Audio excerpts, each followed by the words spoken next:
must tell you, before I switch off my video, I've got this brand new headset here. I kind of feel like somebody is, I'm Elon Musk's team somewhere sending off something to the moon or to Mars or something. So let me just get rid of my picture here, and then we can get straight to it. So we called it delighting your customers, but we could have called it, anything else, about customer loyalty, positively outrageous service, how to get customers to love your brand. There are just so many ways we can take a look at it, but it's really today, and we love having these little terms that become modern and then they fall away. But today we talk about customer experience. I'm even seeing the end of customer experience. It replaced CRM, customer relationship management. I'm seeing us coming to the end of customer experience, and who knows what it'll be called in a little while. But the reality is it's really all about customers. And I'd like to start off with a little story which involved an older couple. So they went into one of those fairs. Yuppie and Griekie goes to one of those fairs on an airfield, and they see a sign that says, plane rides, only 100 Rand per person. So they go up to that little stand, a little store there, and Yuppie says to Griekie, I've always wanted to ride on an aeroplane. Let's go on it. And Griekie says to him, "Nah, but Liefie, it's 100 Rand. It's a lot of money." So he says, "No, but I'm almost 80, and if I never do this now, I'll just never get to do it." So they started arguing backwards and forwards about the 200 Rand. And finally, the pilot hears this, and he says, I'll tell you what, I'll take you up on that plane ride for nothing, but I don't want to hear a word from either one of you. So finally, Griekie says, "Okay, Scotty, let's do it. It's a good deal." So they loaded onto the plane, and the pilot thinks to himself, I'm going to have some fun with this one. And he takes off, and he goes straight up into the air vertically, and then he goes straight down towards the ground, turns sharply to the left, turns sharply to the right, flips over a few times, finally ends off with a loop-the-loop. Not a sound from the back, not a word. So he thinks, wow, let me do this again. So he starts again, straight up into the sky, straight down into the ground, flip here, flip there, and loop the loop, and still nothing. So he lands the plane, and he turns around and he says, I've got to tell you, I just took you on the wildest aeroplane ride I've ever given anybody. And Griekie says, well, I was going to say something when Yuppie fell out, but 100 Rand is 100 Rand, okay? And I think at the end of the day, what's that got to do with delighting your customers? Well, we want to give them an unforgettable experience. We want to give them an experience that they will just, tell their children and their grandchildren for the rest of their lives, okay? But we also want to hang on to them, okay? So they'll come back again for another ride. And getting customers to come back is really what it's all about. It's enormously expensive getting customers to come to your business the first time. It requires obviously cash if you have the cash, but it's also about the time that you spend and the persuasion power that you need and the influence that you have, and a whole bunch of things which we will talk about, by the way, in the third session. But once we've got them in, we just simply cannot afford to lose them. So our program essentially looks something like this. All right, there's 3 sessions, as you know. This first session today, I want to just cover some of the basics of, customer service, customer care, customer experience, and importantly, customer loyalty. That's what we want, okay? And we'll look at questions like why and what is it that customers want anyway, and how to implement actions to delight your customers and to get them loyal. In our second session, I want to take you through specifically, okay, a ton of examples and things that you can do. And let me tell you something, there are probably at least, if not more, but at least 126 ways to create loyal customers. There's at least 126 ways that you can add value. And those are the ones that I can think about. There probably are more of them. And so all of those things then we'll put together in the first 2 sessions, summarize them. And then in session 3, we'll take a look at how you can use your reputation and the willingness of your customers who love you so much then to build sales, especially online sales. Now, there are other experts out there who know a lot more about sales than I do, but at the end of the day, it's really about, how can you tap into your reputation? Now, I just need to do a quick poll over here. I'm not going to, force you to show yourself, turn on your video. I've been in too many webinars myself where I haven't shaved, or I just didn't feel like showing my picture. And I'm not going to ask you to participate unless you really want to. So it's up to you. But I will ask you just once in a while to do one of 2 things for me, either to put a number in the chat so that I know, some information that we can make it more customized for you. And then I will ask you also to make some little self-reflective activities. I'll pause sometimes, give you a chance to think about it. You could just grab a sheet of paper or do it on your computer or whatever it is, just to think about what you want to do with the stuff that we're going to talk about. So the first little one is, what type of business are you in? Is it only you and maybe you and your spouse? Okay. Is it you and a small team of 6, 7, 8 people? If you do that, then if you can put a 2 in the box, in the chat box. If you're in a business that's say under 200 approximately people, number 3. Number 4, if it's a large organization, 200 to 500. And then if you could put in a number 5, if you really are a large organization. So I see here we've got quite a few. Okay, so Seema, 5 and 1. Thank you, Seema. Welcome, by the way. We've got Ivan, 2. Okay, Tracy, 2. Vicky, 2. Who else have we got? 1 later, probably 2. David, yes, absolutely. As you grow and scale it, I think I've covered everyone. Vicky, 2. Okay, so it looks like we're mostly entrepreneurs. Seema, obviously, from your point of view, at Liberty, we will talk about some of the things, the big strategies. I'm not going to ignore you in terms of this. Oh, Pamela, I see you also are small like me. Okay. So from that perspective, let's see what we can do to get this whole thing moving over there. All right. So why are we here? I think this is obviously instinctively obvious to most of you, but the reality is that, as Tracy mentioned in the introductions, there are some things that we seem to learn best in a calm and some in a storm. There's absolutely no doubt, okay, that as the world begins to its slow pivot from managing the COVID crisis to recovery and then perhaps even thriving and reopening the economy, it's clear that the lockdown has a profound, deep impact on people's lives. Okay, I'm sitting with my list. Maybe it's because of my age, maybe because of my community, but I've lost in the last 2 years 26 people in my community because of this. And the period of this contagion has been a lot of self-isolation and economic uncertainty, and it'll change the way our consumers and customers behave in some cases for years to come. We know that masks are not going to go away quickly. But if I may, I'd like to just share a story of hope with you, okay? And this happened just before the lockdown, okay?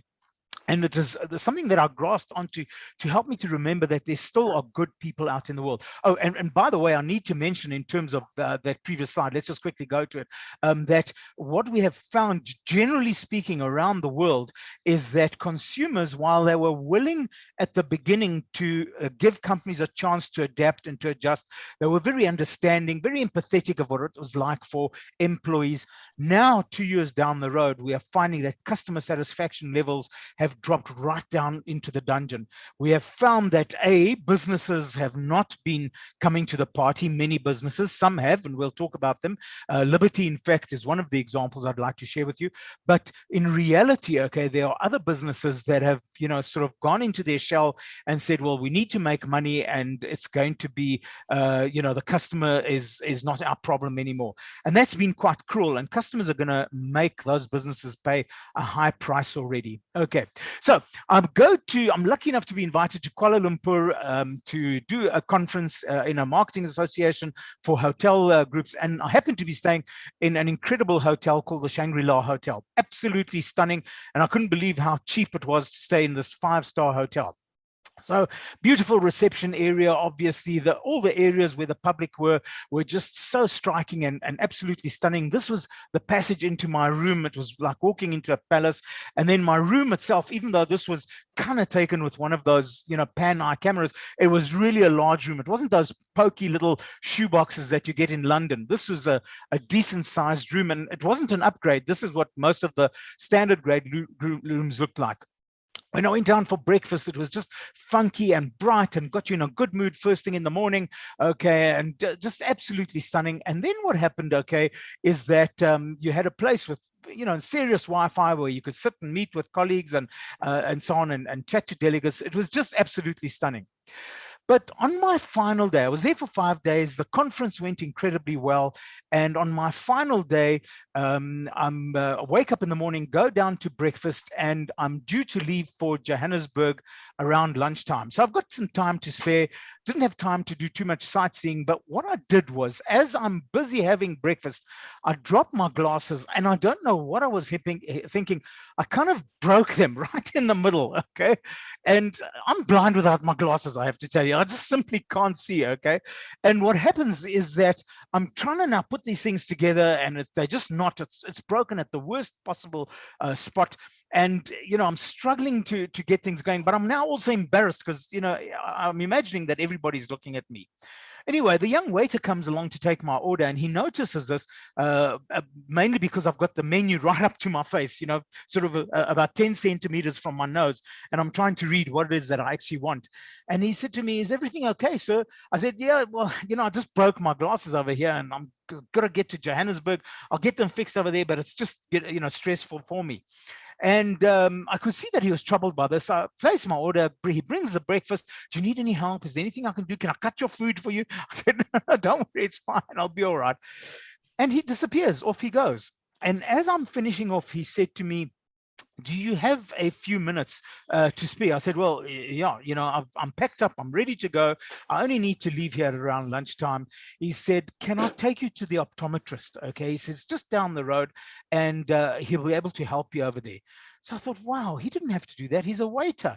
But nevertheless, he lets me grab his arm, you know, like a blind person. And he walks me through the hotel. He walks me through a tunnel, gets to a shopping mall. We go to the optometrist. He speaks in Malaysian to the optometrist, explains my dilemma. And the optometrist, incredibly helpful, incredibly friendly, says, "Hey, we can't let you do this." And they do a fix-up job. He said to me, "This is temporary. You know, I think it took about 20 minutes to get this thing going. When you get back home, then, you know, take it to a proper optometrist or buy yourself new spectacles." And there I am now with spectacles working perfectly again. Wow, what an incredible experience. Somebody just reached out and did something quite spectacular. So what happens is I'm looking for the general manager. As I'm leaving, I've got my suitcase down, I've checked out. I'm looking for the general manager, a Swiss guy, and he comes up to me eventually expecting me to complain. Obviously, I can see the look on his face, and I said, "You guys are great." And I told him my story about how wonderful my stay had been there. There were so many things happening. I'll just tell you one thing, that every morning in my room, you know, on the first day, you get a little bowl of fruit and maybe a couple of snacks. For me, every morning, this was replenished. And what happened is that there was always different little snacks, okay? There was morning newspapers laid out nicely for me. The people who are in the housekeeping would take all my stuff and, you know, put it neatly exactly where I had left it, but, you know, neatly so that it was easy for me. And just every little detail was taken care of. So I'm explaining this to the general manager, and he's quite relieved. And I said to him, "You guys are great, and I'm going to tell millions of people, if possible, about this." And then he turned around and he looked me in the eye and he said, "But sir, it's personal." He said, "It's not only about you. It is about you, though. It's about something that is personal. You're a guest in our home, and we want to make sure that everything is okay." And I think it's just absolutely fantastic that there still are people left in the world like that. And we've got to be able to grip onto this. I estimate I've told already at least 100,000 people the story. I've gone onto social media, etc. I've gone onto TripAdvisor and all of these others. I don't know how many others have seen it, but it's absolutely fantastic. And by the way, on TripAdvisor, it's my second most reviewed review. The first most reviewed review, the one that I got the most likes for, was a hotel I stayed in Tehran, of all places. Okay, so let's just start proper over here. Here are three gentlemen, all South Africans, all billionaires. Some of you may recognize one, possibly two, and if we're lucky, three of them, all three of them. All right. So who are they? All right. Well, the one on the left is Johan Rupert, whose father started the company in cigarettes. Okay. And now they've got a worldwide reach, billionaire in South Africa. The middle one is Patrice Motsepe, who owns a number of mines. And then, of course, on the right-hand side is Nicky Oppenheimer, again, a son who inherited his father's and grandfather's business, all right? Now, from that point of view, let me show you the others, and then I'll tell you why I put these up. Can anybody name or remember the names of the current South African cricket team captain, or the Bafana Bafana captain, or the SA rugby captain? All right.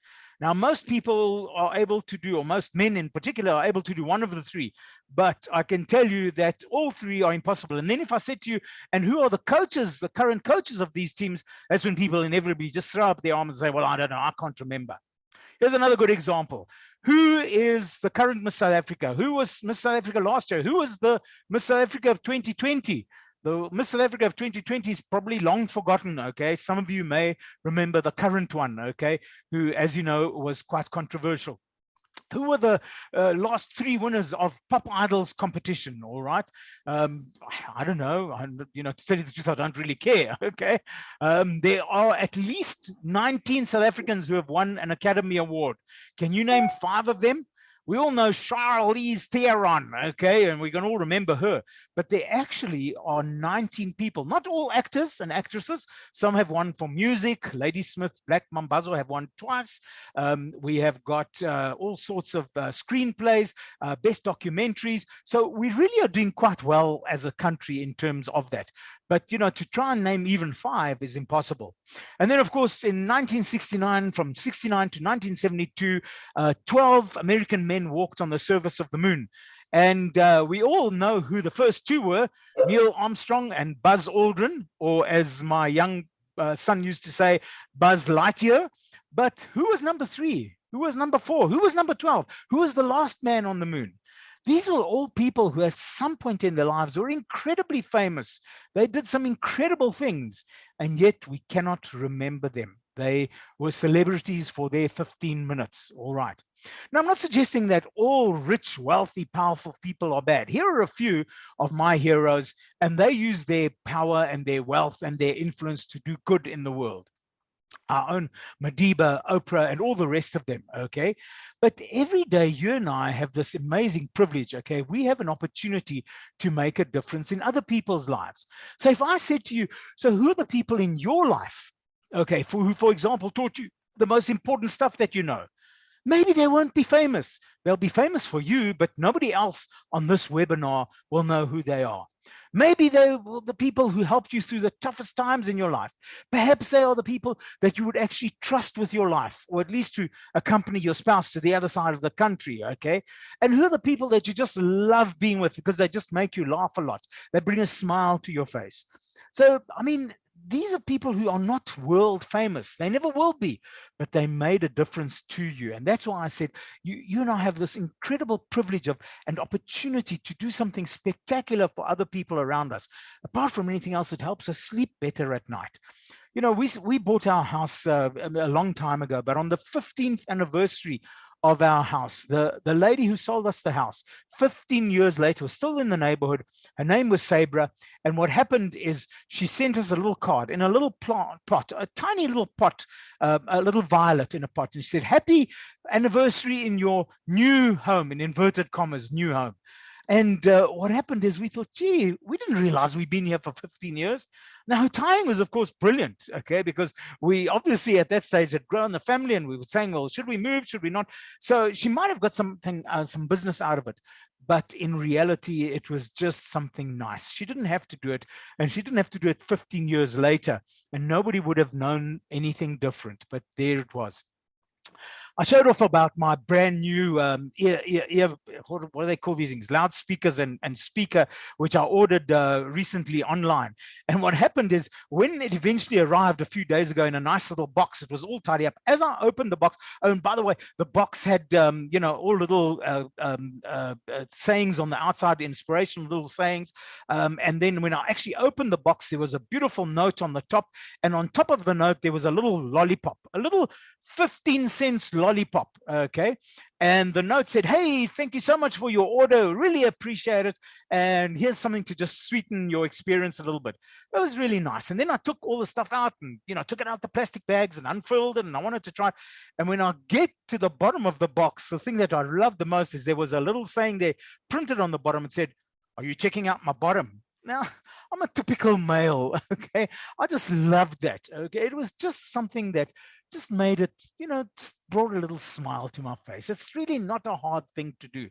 We just got to be able to do something, anything, not nothing, okay? Which is what most companies unfortunately do. If we take a look at, the turmoil in the business world today, this is Richard Tedlow, Harvard Business School. He spent his whole life studying the reasons why businesses decline, why they get themselves into trouble.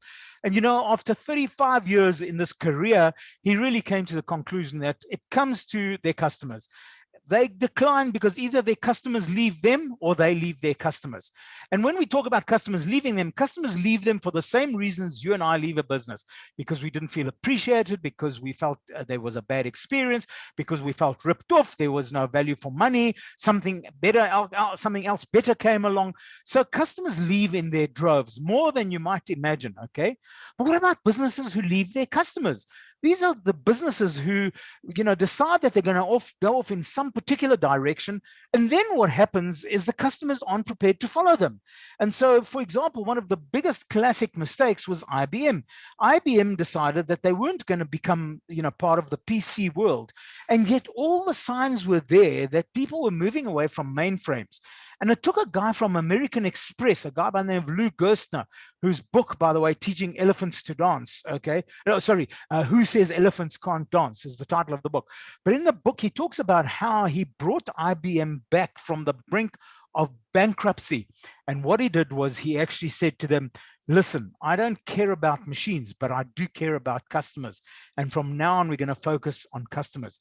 And in the following 5 years, as they made their decision about how they were going to serve their customers, okay, some spectacular things happened, and they moved from that brink of bankruptcy to, again, one of the most profitable companies in the world, okay? So when we are short of customers, it leads to a scarcity of customers and obviously falling revenues. Competitors are not going to hesitate for 1 second to take advantage of that. And of course, their business is on a road to nowhere. It's going to be bought out, or heaven forbid, actually close its doors. So this is what it comes down to. And it's not because I have a vested interest in this. This is the reality, okay, of what, clever people cleverer than I am, have come to the conclusion. You see, your business can be represented by a little barrel. And, what we do at the beginning in particular is what I like to call offensive marketing, not because it's offensive to customers, but it is sometimes, okay, but it's offensive because we're fighting a battle. We are fighting a battle from our competitors to take our competitors' customers away from them. We are fighting a battle for attention of the customers who are overwhelmed with just too much happening, okay? And what happens, it's like chasing chickens. And the reason why I say it's chasing chickens, if any of you have ever been on a farm or brought up on a farm or maybe seen videos, if we decide that tonight we're going to have a chicken dinner, a nice chicken dinner, okay? The first thing that we have to do is corner and catch that chicken. But there's two problems. Number one, the chicken does not want to be caught. And it flaps around and tries to run away because I think it can predict what's going to happen to it in the next few hours. The second problem is that we've got all our competitors chasing that same chicken, all right? So it becomes expensive and futile. Now, if we do catch that chicken today, then tonight we can have a good chicken dinner. But tomorrow, we'll have to start all over again chasing chickens, all right? On the other hand, if you take care of those chickens and you nurture them and you fatten them up and look after them, then you can have omelets every day for life. And I know you don't want omelets every day for life, obviously, okay? But when it comes to your business, okay, the first question I always ask is your barrel full? Have you got enough customers? And you know what, as Tracy said, in 35 years of doing this, more than 35 years, there hasn't been one company who's ever said to me, oh, we need, we've got plenty of customers. Send them to our rivals, send them to our competitors. We've got plenty, okay? The barrel is never full of customers. The second question is, what do they do for us? When they're there, do they treat us with respect and courtesy and go out and tell other people and a whole bunch of other consequences, which we'll list in a minute? Or are they miserable and they abuse the staff and they damage our property and they badmouth us with every chance that they get? And then when they leave, why do they leave? Why do they leak out? Well, the old statistics, and these are a little bit outdated, and it depends on your industry. In your industry, they might not be the same, but it just gives us a good idea. About 1% of customers die, or they close their doors, or they just, we lose them, all right? They're not there anymore. About 3% move somewhere where we don't operate. So they might go to a different suburb, and now, it's just silly to go to our takeaway place down the road from where they were, because they are actually now completely in a far away place. Although I have to tell you, one of my favorite Nando's stories was from a couple before Nando's opened their branch in Kimberley, okay? Every Saturday, they used to drive to Kimberley and they pretended they were going to do shopping and all sorts of things, but they were going for Nando's. Every Saturday I'd go to Nando's in Bloemfontein just to have Nando's. I mean, just incredible. All right, but yeah, 3% move away. About 5% form other relationships. Maybe my brother-in-law opens a little business, a little upholstery business, and of course I'm going to support him. So from that perspective, this is, you know, where we lose some customers. The question, of course, I always ask is, if we are losing 5% of our customers because of a new relationship that they have, what was wrong with our relationship? But maybe these three are out of our hands.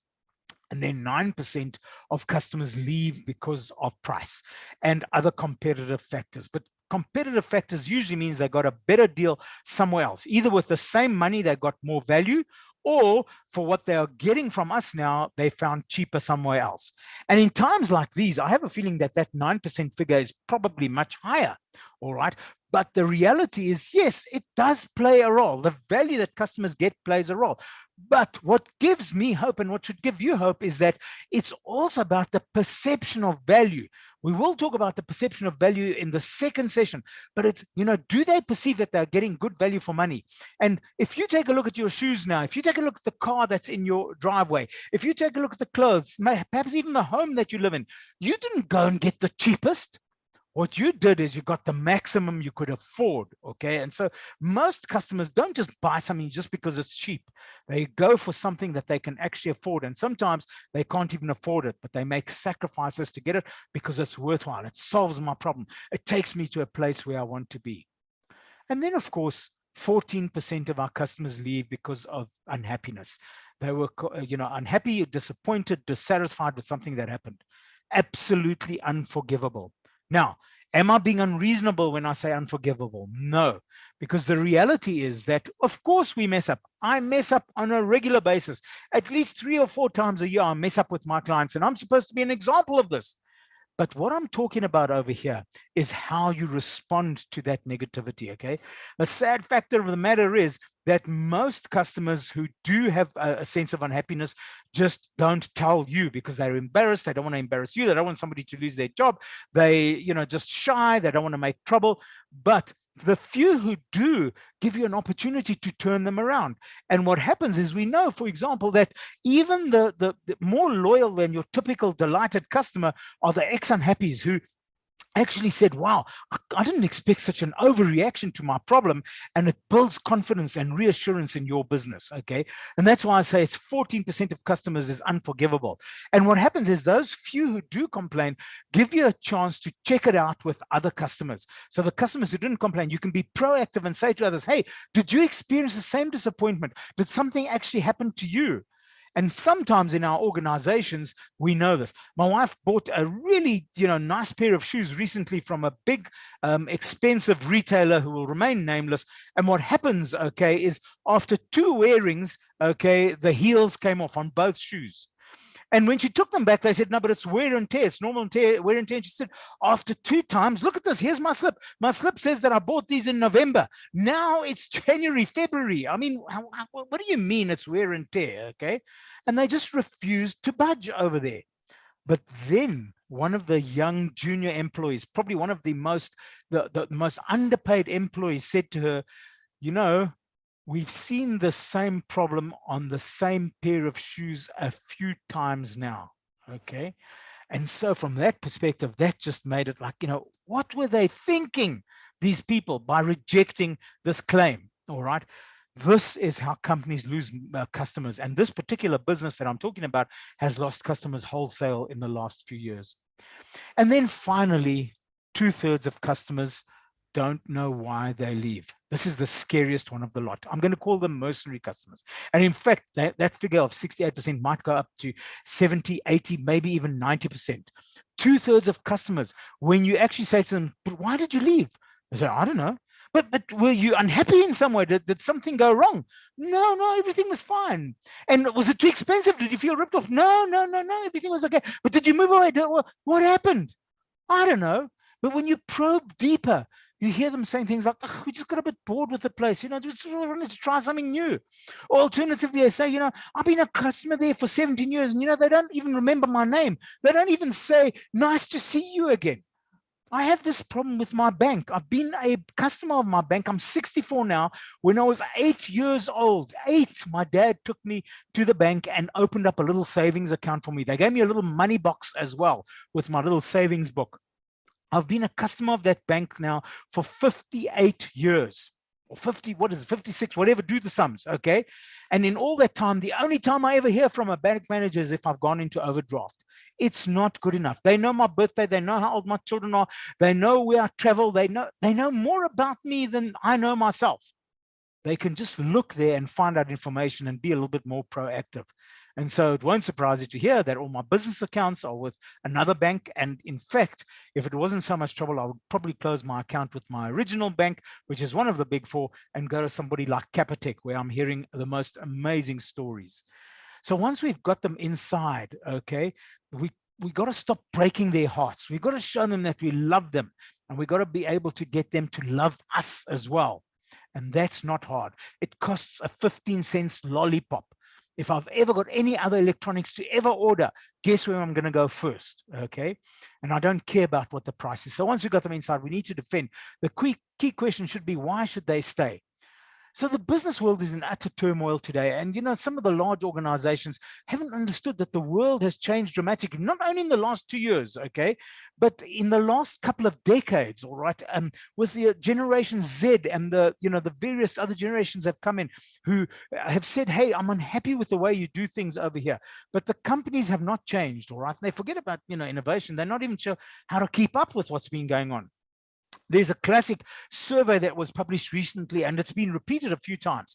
So what they do is they ask a whole bunch of executives and they ask a whole bunch of customers, do you think that customers are getting a good or great experience? So when they ask the executives, about 90% of executives from a choice of 5 choices, and the last 2 choices are good or great, more than 90% say, yeah, I think we offer our customers a great experience. Sadly, the customers don't agree. About 5% of the customers of those very same businesses say, yes, I'm getting a good or great experience. This is a great illusion that they're living under. And so they need to do something over there. They cannot continue like this. So what happens, okay, is if we take a look at who is this 21st century customer, who are they now? Well, these pictures describe kind of what they look like, all right, but there's been a trust deficit. In fact, we don't even trust the news anymore. Fake news, okay? We don't know what, who's going to be making us what promise. And so that's gone right out the window. We want to double check and triple check, and we go straight to the social media and places like hellopeter.com to find out what has happened. So it's all blown into the wind. Their lives have become incredibly complicated with RECAs and FICAs, and we need to get your municipal statements and who knows what else, complicated websites, complicated queues, complicated everything, all right, overwhelmed. And what happens, okay, customers feel lost and confused and uncertain and stressed and perplexed and disoriented and utterly bewildered. You remember at the beginning of COVID in February, 2 years ago, exactly 2 years ago, there was this mad rush on toilet paper, okay? And we all thought that we better go and stock up with toilet paper. Now, I don't know what happened in my household, but I'm willing to bet that we probably did the same. I can tell you that I said to my wife, go and buy big bags of rice and flour and milli meal and all of that stuff. And I think we're still feeding off that stuff, okay? But if you were the toilet paper company and you realized that within 2 or 3 days of this announcement of the lockdown, what could you have done? You could have just called in a video crew, done something on your phone even, okay, and handled that crisis by going onto the TV and saying, hey, we're not going to run out of toilet paper, don't worry, okay? But what happens in times of stress, customers also defer making big decisions.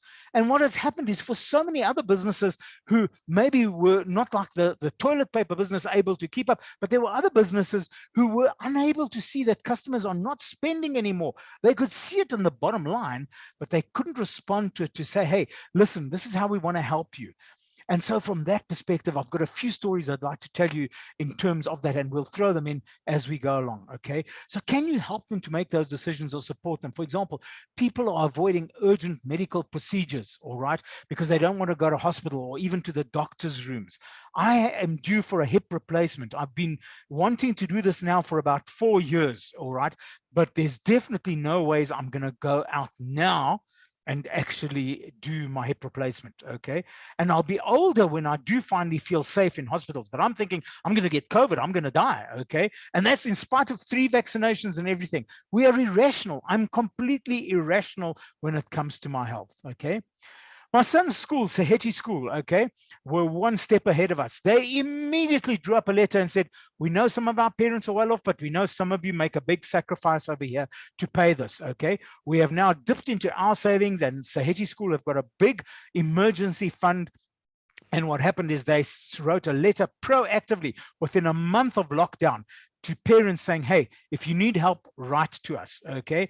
And it was absolutely fantastic because, for example, somebody like me who was so used to live events, I made all of my income, 95% of my income from live events, okay? Suddenly that went down to almost zero, poing, okay? It just went right through the bottom. And in reality, okay, webinars were just not the same. People weren't prepared to pay for webinars. So it hit me, and I was able to write to them and just get a payment holiday. I'm still a little bit behind 2 years later, but they opened it up to me. And Seema, I know you're going to be proud of Liberty, because Liberty were also proactive, and they wrote to me, and they also got my agent, a guy by the name of David Beard, to contact me. And he said, okay, tell me what's happening in your life right now. I know you've got all of these policies and these retirement annuities. This is what we can do over here. We can pause this one for a while. You get 9 months to do this, and so on, and blah, blah, blah. And we actually figured out a new plan over there. Of all my insurance companies and all the investment companies, Liberty were the only one to do that. So guess where most of my business lies. And I know that sometimes Liberty's investment performance has not been the same as its competitors, but I don't actually care, okay? It's personal, okay? So what can you do to help over there? All right. Okay, Seema, thank you for writing that little note over there. All right, so let's now move on, okay? There's been a shift in relationships, okay? And in fact, one author calls them relation shifts. Customers are definitely making more effort to be more patient and empathetic, as I mentioned, with people who work in companies. And COVID-19 has forced people to pause certain aspects of their daily routines, okay? But they are now starting to get a little bit less forgiving and less understanding, okay? And so from that perspective, we need to take into account that our customers are saying, hey, you know, your 90-day period of, you know, grace is over now. We need you to do something spectacular over there, all right? So this period has been an opportunity then to create new chances for people to do things. And it's not only in terms of, for example, okay, our customers, but, you know, who are now, for example, ordering more online than ever before. You know, for example, you know, 10-year-old, 11-year-old company that we all are familiar with, okay, that we all order stuff from, takealot.com, made sales of 9.5 billion rand last year, okay? 9.5 billion rand for a 10-year-old company to do that. That's absolutely phenomenal. So customers have changed, obviously, and looked at, you know, all of their stuff, but relationships in particular, but also for employees, okay? So for example, a chef that I know in a restaurant, okay, up the road from me, his name is Lucas, and he's been so happy to spend more time at home, especially on the weekend with his family, because, you know, it just wasn't so busy, and the restaurant had to close at 8 p.m., okay? And he said, this moment is actually kind of very special for us as a family. He said, you know, being a chef, my business times are Fridays and Saturdays and Sundays, so I'm normally at work on those days, and just getting to sit down and just watch a movie with my family and play together and swim together has been pretty cool, okay? And then there's also another story. Some friend of ours, the wife's name is Anuradha, and what happens is her husband, okay, and her were celebrating the wedding anniversary, and he was in lockdown. He wasn't at the office, working from home. And what he did is, to surprise her, he baked a cake from scratch for the first time ever in his whole life, okay? And she kind of said to me, you know, before COVID, we only used to order the ready-made cakes, but this time he made it himself. She said, he found a recipe on YouTube and he tried his best, and it really felt nice that he took this initiative, even though during these tough times, you know, it's been difficult. It's the small things that really matter. So people have changed, and we've got to acknowledge that. It's really about the human beings. It's not only about systems and processes and websites and so on. If we're looking at the trends that have disrupted business right now, okay, you know, there's obviously tough questions and difficult choices. There's digital ubiquity, okay? We all know how Zoom has, you know, 20 times in size just in the last couple of years, okay? But it's everything, Takealot and all the rest of them, online ordering, Uber Eats and all the rest of them, Mr. Delivery, all of that has become part of our world. people are spending more time on screens, regrettably, than ever before, okay? But having weddings, having funerals being broadcast live stream, that's absolutely something that we would never have admitted to. But we've also got to be careful. Target is a big, well-known retailer in the United States of America. They are very powerful in terms of their information. They collect a lot of customer information, which we'll talk about in session 2. But amongst other things, they analyze this information, and amongst other things, they were able to identify exactly when a woman got pregnant, when a customer fell pregnant for the first time. I guess they looked at buying patterns, and maybe there was for the first time ever, she bought a copy of Your Baby magazine or Your Pregnancy magazine, and started stocking up on baby clothes and all sorts of things. So they were able to use these very clever computer programs to identify moms who actually had just gotten pregnant, and especially the first time around. And what would happen is that because they had collected all your information, you'd get this little card, this electronic card in your email or on your phone. Hey, congratulations on your pregnancy. Absolutely fantastic. Except it backfired on them. What happened is they got a very irate call from a man once and said, what is this that you're sending me, information, like congratulations on your pregnancy? He says, I don't have anybody pregnant in my family, okay? And they did a little bit of homework, and they discovered that this man's young daughter, all of about 19, 20 years old, was studying at a university far from home, and the parents took her to university, and they took her to her dorm room, and the dad handed over a credit card, and he said, now, my sweetie, if you need shopping, if you need anything, here's this credit card. It's in my name, but you just go out and spend money and buy whatever you need, and we're going to miss you terribly, but we'll see you on the holidays. And off the sad parents went, and they left their beautiful young daughter at university for the first semester, okay? Well, it turned out that there were some things happening that the parents didn't know about. And what happened is that she did indeed get pregnant, all right? But the parents didn't know about that. And when it was all exposed, remember the consequences. The first thing that happened was that obviously she was incredibly embarrassed, and she hadn't said anything to her parents because she was waiting for the right time to tell her parents. So for the rest of her life, she's going to say, Target actually betrayed me. They betrayed the secret. I was ready to tell my parents later, and this now is what happened over there. So it was very embarrassing. The father and mother got the shock of their lives, obviously, when they found out. And in fact, to his credit, he wrote back to them or phoned them back and said, hey, I'm sorry, I was actually wrong over here. My daughter was indeed pregnant and blah, blah, blah, and so on. But a lot of embarrassment. So what should have been a very positive experience turned out to be negative. We have to be careful. Okay, when I get my birthday SMSs and WhatsApps from my cell phone provider, it's just an empty gesture. In fact, they do more damage by sending it, because I get very cynical about it, than if they didn't send it in the first place to remind me that I'm just one of 20 million people. Okay, of course, customers are chronically short of money, so value for money and price sensitivity have become more important. That's not going to go away. The economists are predicting that we may now, post-COVID, have some kind of a recession, depression again. Okay, but that has meant that there's been a steady rise of discounters. Okay, so you find that the cheapest in an industry has also become, providing they're offering the value. Checkers is a great example. Okay, they have providing good products, but at good value for their customers. Okay, we've spoken about the millennials and the Generation Z, okay, or Generation Z, as the Americans call it, revolution in how the consumers and brands learn about and engage with each other. It drives us as parents crazy that our kids are on the phone all the time. But in fact, what they're doing is they're staying in touch with their friends a lot, okay? And under stay-at-home mandates, digital engagement surged across obviously all platforms, Zoom and everything else. And what happens is that, 72% of consumers surveyed said they were extremely concerned about the economy. Millennials are almost 4 times more likely than baby boomers to avoid buying products from, for example, big food companies, okay, companies that destroy the atmosphere. Almost 6 times as likely to find newer brands, okay, to be almost exactly the opposite of my parents.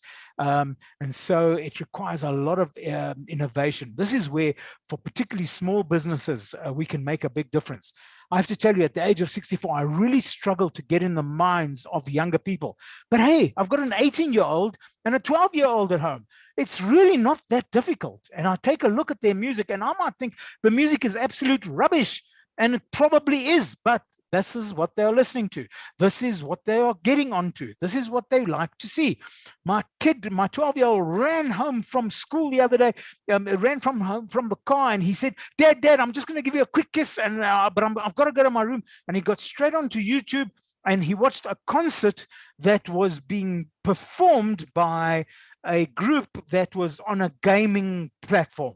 Okay, I mean, if you listen to Arthur Goldstuck in one of his presentations, you'll find out a lot more about this. But I've got to be in touch because that's where they are. And I don't know how this whole new, metaverse is going to work out, but people are already buying real estate on the internet. So what we have is this, this inner situation not being made conscious as it appears, it appears that outside is fate. And what we're talking about there is that consumer desires to reduce consumption and contribute to sustainability in the environment, okay? A new dietary preferences. I must tell you that as much as I love meat, we are eating beef probably once, maybe twice a week. We're eating more chicken and fish. Why? Because, and please forgive me for being so blunt, beef, cows and bulls fart, and they have contributed to the methane problem in the world. And I don't want to leave my children a world which is polluted and filthy and global warming and all that. So we just eat a lot less beef.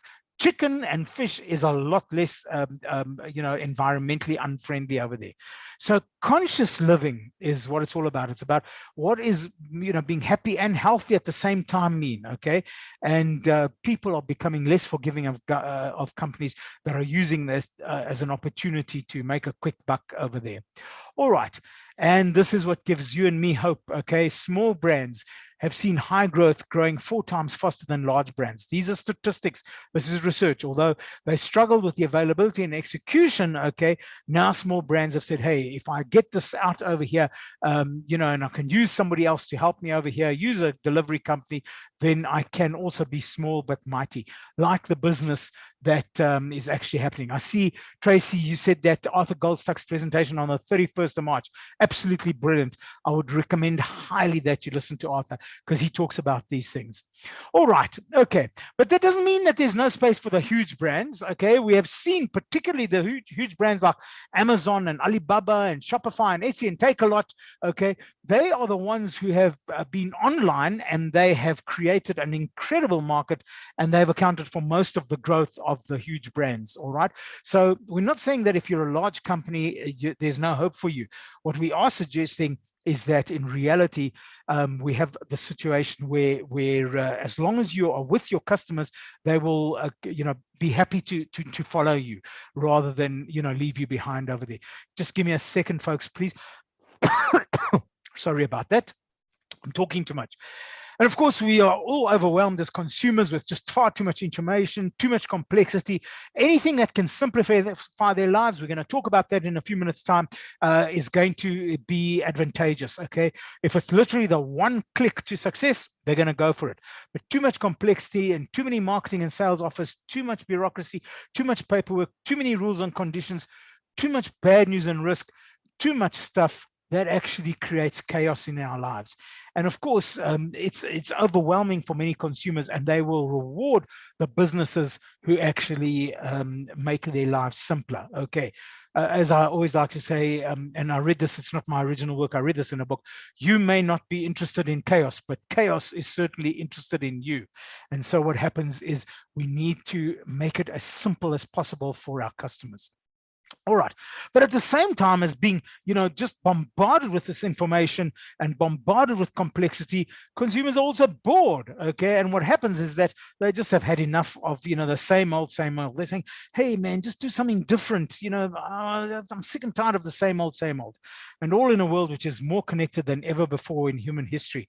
As Chris Anderson, who runs TED Talks now, when he was the editor of Wired in Chief, he said, the ants, the small people like me and you, have megaphones now. We can tell literally millions of people about our good or our bad experiences. So there's no elevator to success. You have to take the stairs, okay? And there's no doubt about it. The fact that companies that take care of their customers and employees benefit greatly. You've heard all the stats, you don't even need to repeat them, but companies that excel grow 7 times faster than those that don't. Companies that excel in CX, customer experience, and EX employee experience and UX, user experience, they're growing 7 times faster. They're 60% more profitable. They know it's more than 5 times more expensive to acquire a new customer. So from that perspective, they are more profitable as well.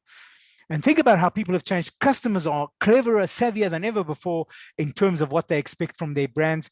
We know that, for example, one bad experience needs 12 positive experiences approximately to make up for it. So you need to treat them really well at all those touch points. 86% of buyers will pay more for a better experience. Customer service agents fail to answer customer questions at least 50% of the time. So if I phone my insurance company, if I phone a call center somewhere to inquire about an overpayment or something like that, the reality is that they don't get to my answer half of the time, all right? And 51% will never do business again after just one negative experience, mainly because they got so many other choices. So folks, it's scary, it's scary. But as Mark Zuckerberg has said, nothing influences people more than a recommendation from a trusted friend. And so that whole idea of it's personal is important. Let's just quickly summarize it. Customer loyalty is extremely profitable. In the red zone over here is the customer acquisition costs, and you've got to take consideration all the research and development and the market research that you did to eventually launch something that you think people will love. And this can be very, very expensive, okay?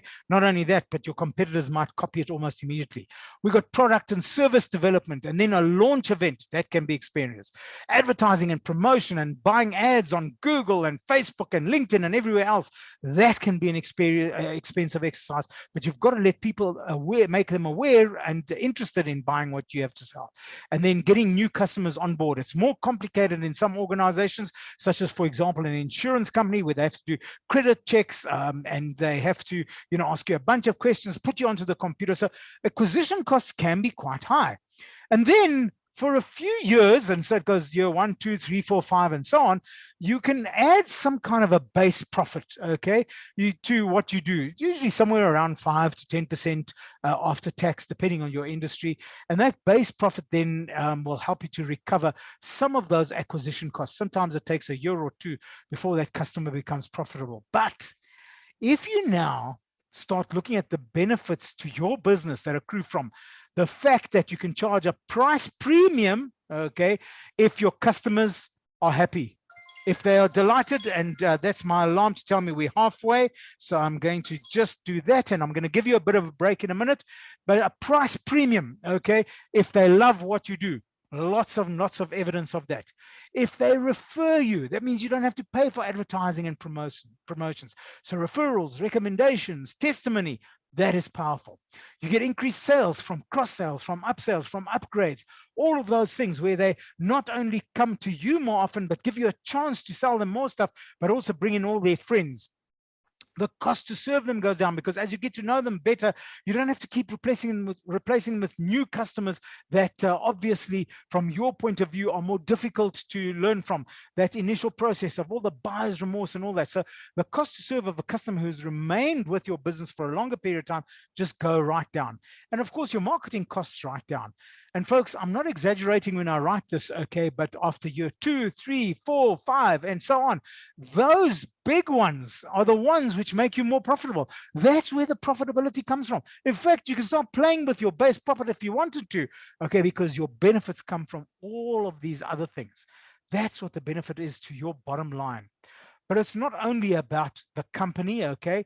We have lifetime value of cost per loyalty, the profitability, the way customers react and respond to us, the way they treat us, marketing and communications, word of mouth, tolerance and forgiveness. Delighted customers tend to obviously be more forgiving when those little mistakes happen because they know you and they trust you, and the effect on competitors.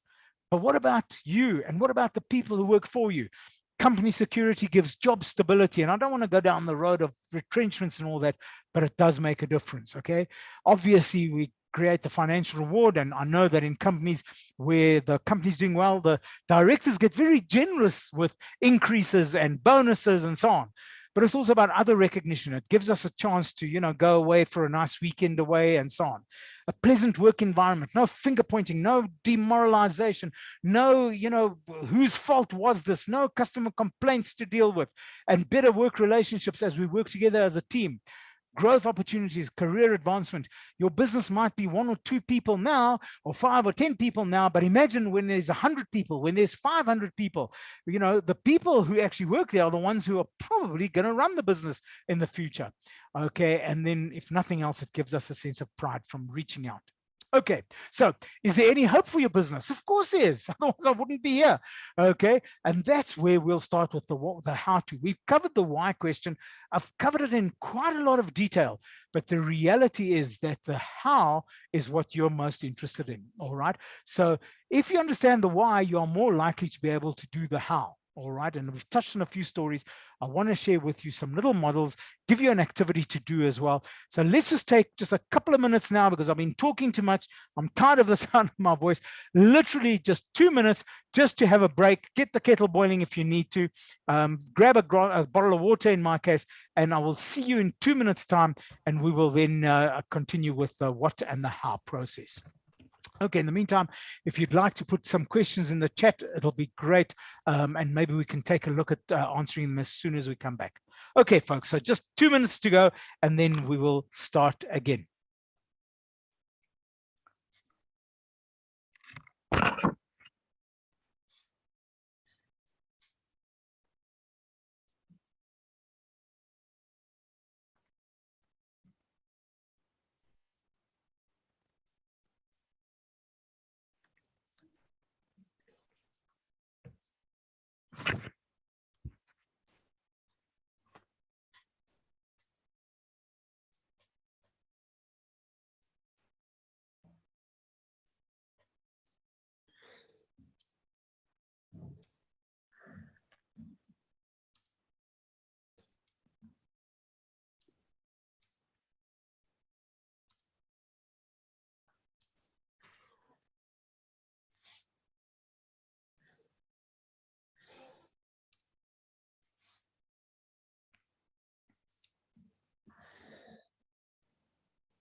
Right. Tamia, I'm going to get started in a few seconds if you want to record again.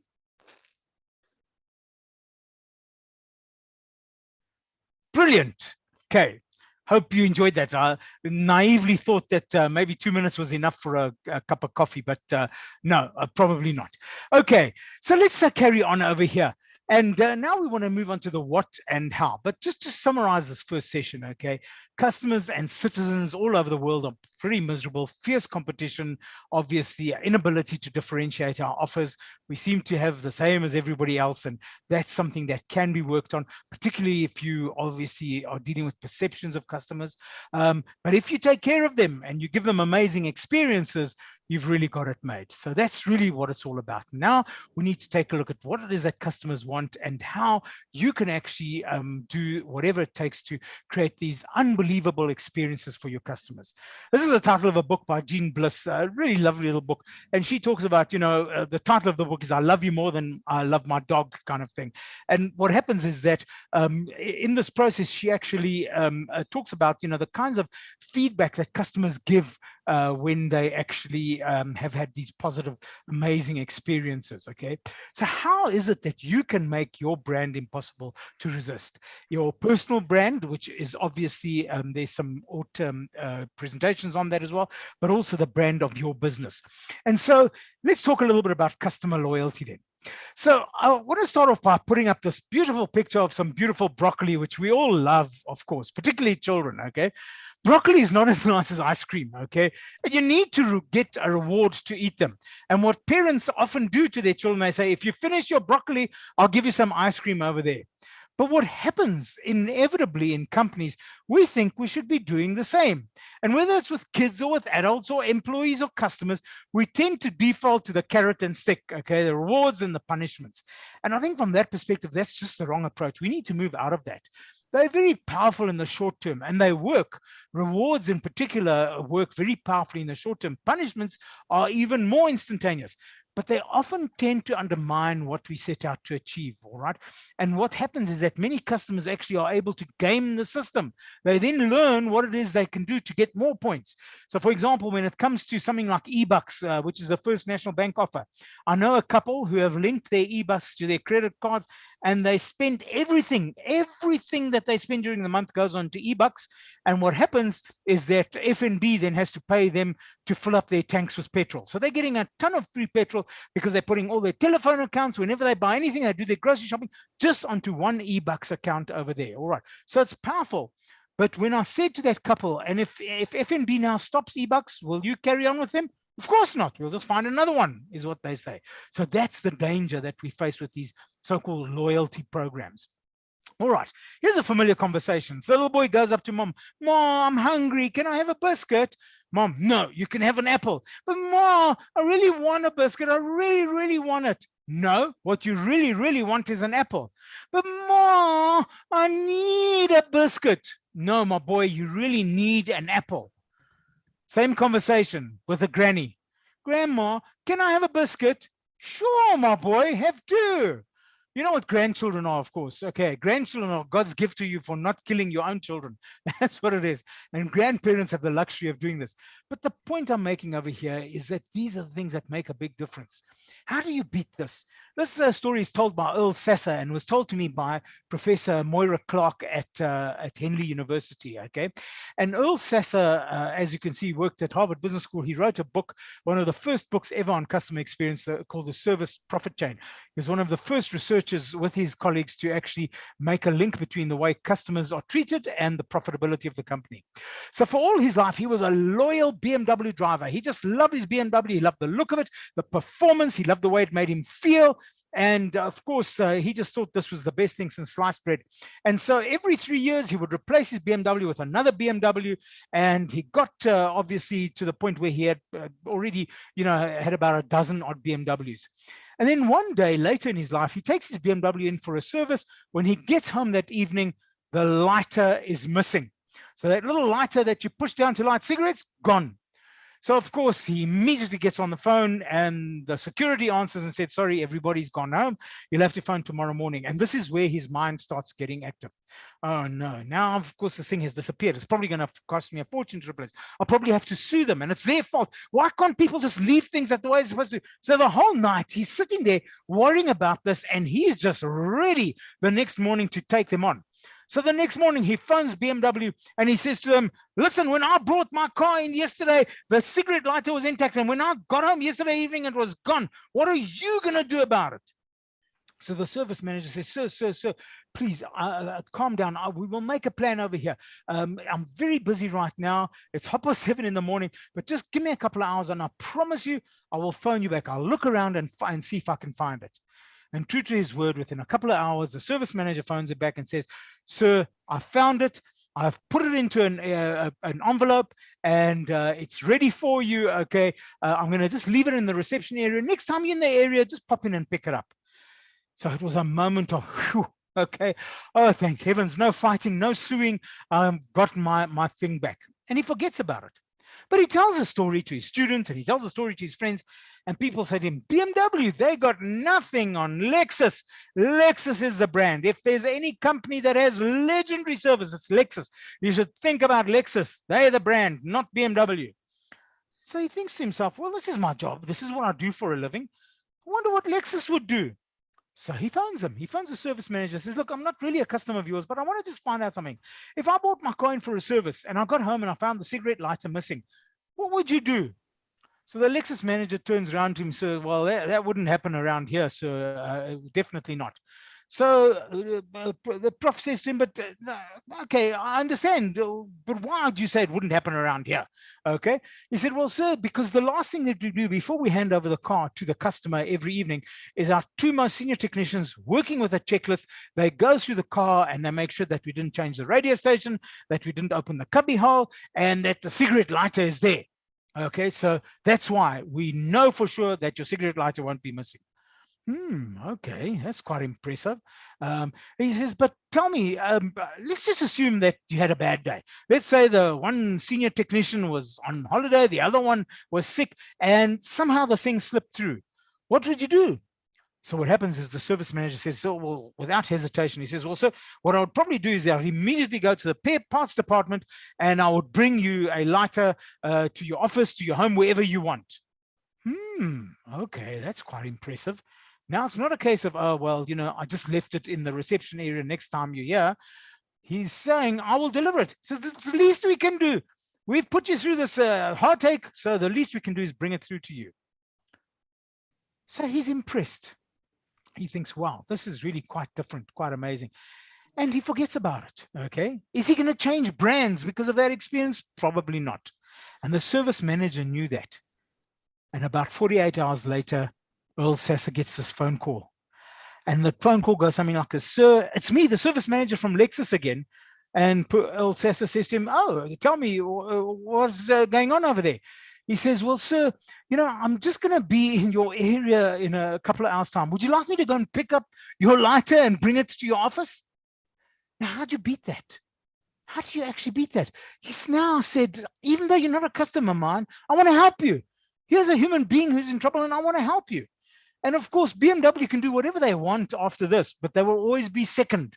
Okay, it's like those famous people I put the pictures up on. Okay, we always remember them because they were famous, but in reality, you don't want to be second. You know, there's some entrepreneurs like Richard Branson, for example, and Jeff Bezos from Amazon that have created massive businesses. Okay, by, you know, being the first in their industry to do something quite spectacular. So what happens is that your customers end up, I'm going to go into a little bit of MBA speak here, they end up in a little matrix like this, okay? So on the bottom over here, what we have is customers' perceptions, their perceptions, all right? Let me just get a highlighter over here so you can see it a bit better. I'm going to use a laser pointer. So what we have is the perception over here, and their perception, their levels of satisfaction with you will either be very low, oh, I hate this business and I'm so unhappy and disappointed, to extremely high. Wow, what a great bunch of people.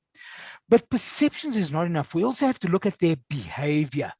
And what we look at over here in terms of their behavior is, are they loyal customers? It's all very well for them to tell us how they feel, but how are they actually behaving? And what we have then is a situation where we're saying, okay, in the top right-hand corner are your angels, all right? They are the customers who they love your business, and they show you by referring you, by coming back again and again, by not being sensitive about prices and all those other things that we spoke about. And in the opposite corner are the unhappy, disappointed customers. I call them the terrorists, okay? And they want to do damage to your business, and they abuse your staff and your property, and they badmouth you and get onto the social media and don't cooperate. And of course, they defect as well if they have that choice. So the customer is terrorist over here, but the interesting corners are the other two corners, okay? Because in the top left-hand corner, you have the customer as hostage. So I'm a hostage of my bank. Why am I a hostage?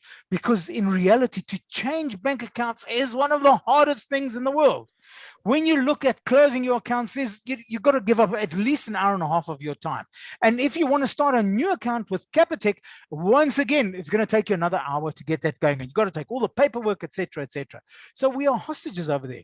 Now, with some businesses, I am a hostage, but I don't mind. I'm a hostage at Amazon.com, but I'm delighted by that. Why? Because they do it right. I'm a hostage of Nando's. Why? Because I love their chicken and they make me laugh, okay? These are the things that make such a big difference. So we don't mind. And I'm a hostage at Liberty Life because at Liberty Life, it's personal. Dave Beard has become over a 35-year period. He's become a friend of mine, a personal friend of mine. And the guys at Liberty overreact to problems when they come up. Now, if we take a look at numbers, I'd be surprised if 1 or 2% of your customers in a large organization are angels. They're probably about 3-4% of really, unhappy, disappointed terrorists, okay? And depending on your industry, some of, 80 or 90% of your customers might be hostages. In other cases, it might just be a very few. You might, for example, live in a village and this is the only grocer in the village type of thing, all right? But it depends on, the numbers over here depend on something else. However, the majority of your customers in probably all of your businesses are the mercenaries. It's those customers that when you ask them, how do you feel? They say, no, it's all fine. It's all okay. They might be highly satisfied. They might be just medium. No, it's okay. It's fine. No complaints type of thing. But that doesn't mean that they are loyal. Their loyalty is low. They do undesirable things. And something else comes up and off they go. This is the problem. 90, maybe 95% of your customers are actually mercenaries. They just go where they can get the best deal. And so from that perspective, that's what your priority is. Yes, take care of, overreact to the unhappy customers, but don't forget to neglect to not neglect the mercenaries, because this is where your business lies. The future of your business lies in those that you've spent a fortune recruiting and doing something about. The question is how. Well, I've already spoken about how being unique and distinctive and differentiated is important. If you cannot be distinct, then you're going to become extinct. Be interesting or be invisible. Appeal to them as people. Even if you're in a business-to-business context, my business is about business-to-business, but the businesses that are my clients are run by people. They're not run by machines, okay? So it's got to be obviously some personal thing. Now, the most important slide of day one is probably this one, because this gives you the answer to how do we create sustainable levels of customer loyalty. But it builds up, okay? And what we want to do is obviously create as high barriers to switching as possible, okay? We want to make it as difficult as possible for them to change. Now, the first one, and sad to say, a lot of businesses don't get this right, is getting the basics incredibly right. What I'm talking about over here is we can't afford that meal to be bad. We can't afford customers to stand in queues. We can't afford to not answer their questions. We can't afford defects like the heel of the shoe fell off after 2 wearings, okay? So we've got to start getting rid of the dumb things we do in our business. And I put dumb things in inverted commas because the reality is that sometimes they're not dumb things. We know why we do them, but our customers see them as dumb things, okay? For example, when I need to take my municipal statements and fill out questionnaires every year, every time I take out the cell phone contract, every time I want to start a new bank account, I'm just saying, but this is dumb. Why are you wasting my time? Why are you starting off the relationship being so negative, okay? And we've got to keep our promises and focus on the little details. And of course, listening to customers is where the low-hanging fruit lies. So getting the basics right is non-negotiable. It's the foundation on which everything else rests. Now, a special case of it, but it deserves to have its own step, is then doing whatever you can to make it as easy and effortless in their complex lives. We know that life has become incredibly complicated for our customers. So at all levels, whether it's physical, conceptual, emotional, or even time effort, we've got to make it easy and effortless for our customers to do business with us. This is, in electronic terms, the one-click rule. It's delivering. It's obviously, making it easy.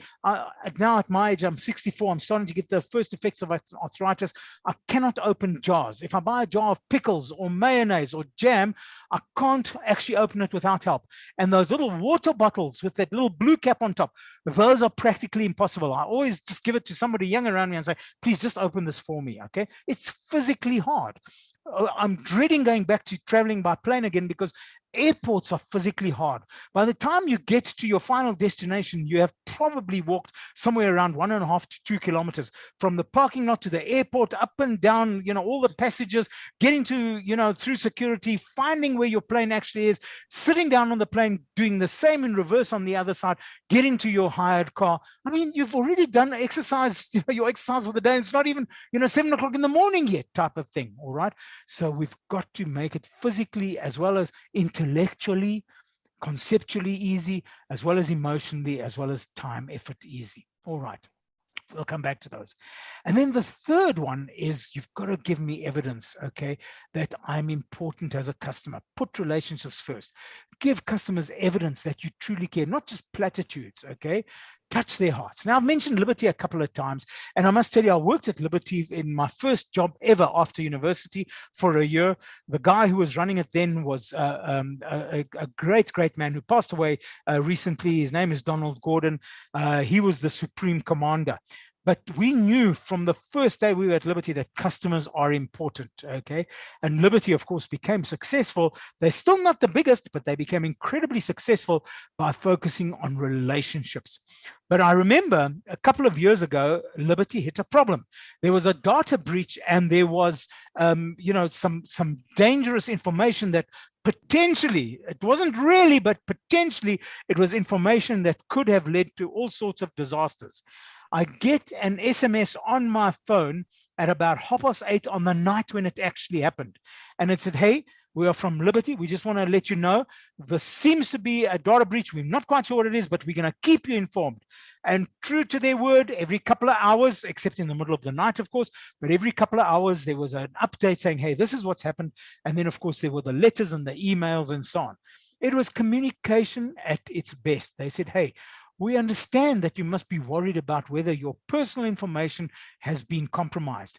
And eventually it turned out that it wasn't. But nevertheless, they made a plan over there. You see, they gave me evidence. They didn't just put up some platitudes on a poster in the reception area or on their website. This was real. I've got proof of it, okay? And so from that perspective, that's the order you would probably sort of do them in. But certainly the first two are critical, okay? That's where you start. What are those dumb things? What should we stop doing? What should we do to obviously get the basics incredibly right so that we make zero defects? And then how can we start making it easier? Now, we're going to just talk a little bit about making it easier now, and then end off with relationships, and then we'll look at the value innovation. The next area is about added value and surprising them.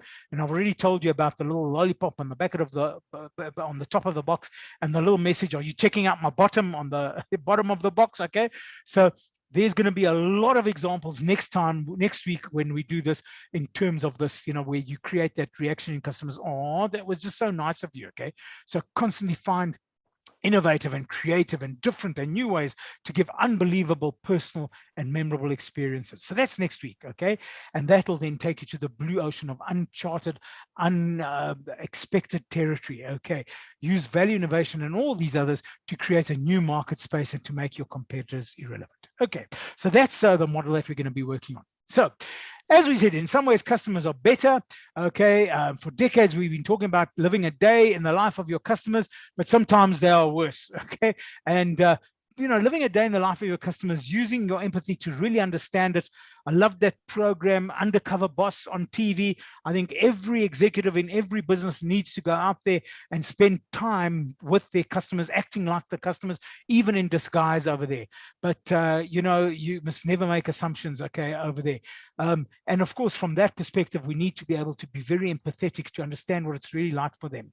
All right, what's their new life like now, particularly post-COVID, okay? How are they feeling right now? Anxious, bewildered, uncertain, insecure, all right? And so from that perspective, my apologies, okay, we need to understand certain things about them. So we know, for example, relationships have become important, but that's not necessarily always true. I read a little story in a news feed recently where divorce lawyers around the world now have been getting more requests since lockdown for divorces, okay? And judges in some countries are starting to say to couples, no, you are not allowed to come back here for at least 6 months. Now that lockdown is finished and we're starting to get back to normal, okay, we know that it was stressful for you being together, locked in the same room forever. but I'm not going to allow you to get divorced. Come back in 6 months' time. All right. So from that perspective, it's these unintended consequences. So what's their new life like? Have their priorities changed? What are the things that still trouble them and keep them awake at night? And how can you help? Has the lockdown turned their homes into pressure cookers? Okay, do they feel cramped in tiny houses? Are they uncertain? Do they know all of these things? It's just a handful of questions, but you're going to have to go into more detail. And then how loyal do they feel towards your business? At an even deeper level, it's really about uncovering what's going on in their hearts and in their minds, and they're not often honest about that. All right. So it's really critical to your own success to really truly try and walk in their shoes and get something, a deep insight, and to respond to that deep insight. And of course, you can do it virtually or knee to knee, jaw to jaw. It's really up to you how you want to do that. Okay. So to help you do that, I'm going to just introduce a little activity which I'd like to suggest you do on your own. Okay. And what happens, I'm going to give you a couple of seconds now, but I'm going to just magnify this a little bit over here. All right. And what happens is you just take a sheet of paper and divide it into 3 columns. All right. And in the center column is what are the sort of standard expectations of our customers? Okay. So what are the things that are merely enough to satisfy them, but only become an issue when they are missing? Okay. So in other words, they expect that the food will come out the kitchen correctly. They expect that the delivery will be made.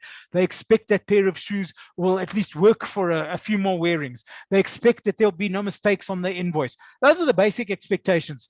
They don't notice those things unless it goes wrong. And then they suddenly become ultra sensitive. And then from the standard expectations, they become unhappy and disappointed. So in the left-hand column, you make a list of the sort of 5 to 10 experience detractors. What are the things that cause unhappiness and disappointment and even disgust for your customers? All right. What are the things that they are finding almost unforgiving? What are the things that from their point of view, they're saying, I just wish you guys would get it. Okay. What are the dumb things? So make a list of, again, as I said, 5 to 10 factors of the standard expectations.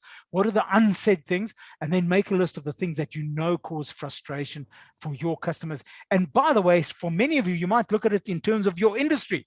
You might say, okay, I'm new to this, or I've been in this for a while, but what are my competitors doing that disappoints them?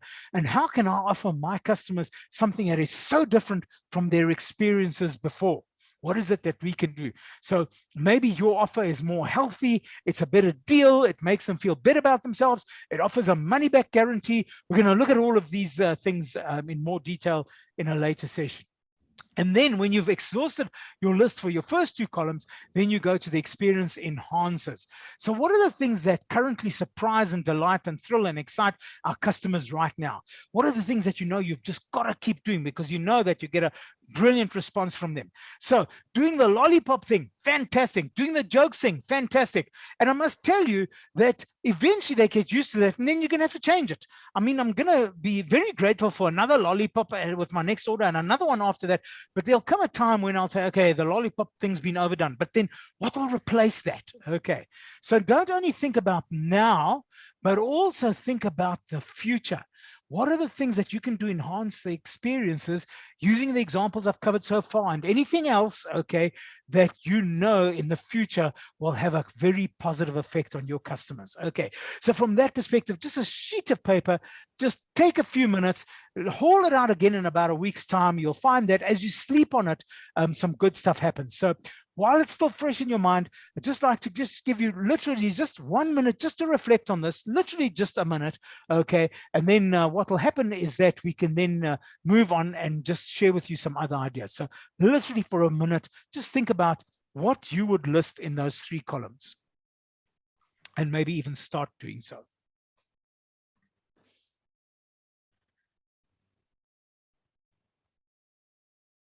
So the standard expectations in the center, the disappointments on the left-hand side, and the things that currently delight or have the potential to delight in the right-hand column.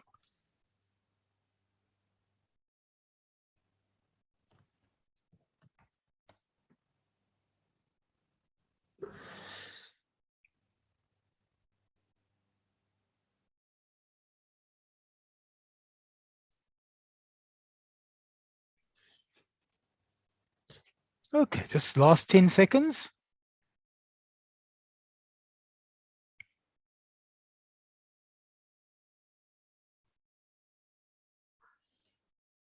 Okay, so I'm not going to ask you now to share your stuff, but I would like to share with you what happens when I'm doing a particular class, even if it's for people with, from different industries.